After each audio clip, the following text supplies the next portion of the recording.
ওদের চিতার প্রোফাইল আমি সার্চ করতেছি, যখন আমি দেখতেছি 1-2 ঘন্টা আগে অনলাইনে। ভাই আমি 3 দিন আগে ওর সাথে কথা বলছি। হ্যাঁ, আমি কোনোভাবে মানে আমি নিউজটা শোনার পর থেকে ভুলতেই পারতেছি না যে ওর লাস্ট কথাটা, যে ভাই আমি ইন্ডিয়া যাব, অপারেশন করব, ভাই দোয়া করেন আমি একটু সুস্থ হয়ে ফিরে আসতে পারি। জান আমি ওরে বললাম যে তুই যা, সমস্যা নেই, আমরা আসি, তো টাকা পয়সা নিয়ে চিন্তা করিস না, লাগলে আমি আসি, লাগলে ইউটিউবাররা সবাই আছে, লাগলে ফ্রি ফায়ার কমিউনিটি আছে। আসলে টাকা পয়সাটা মেন না, আল্লাহ তাআলা যাকে যখন যেভাবে নিয়ে যাওয়ার তখন সেভাবে নিয়ে যাবে, এটাই স্বাভাবিক।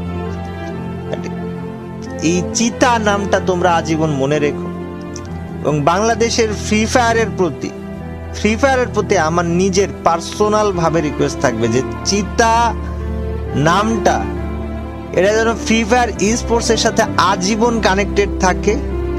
ফ্রি ফায়ার নিজে যেন এই চিতা নামটাকে, এই নামটাকে আলাদাভাবে রিকগনাইজেশন দেয়।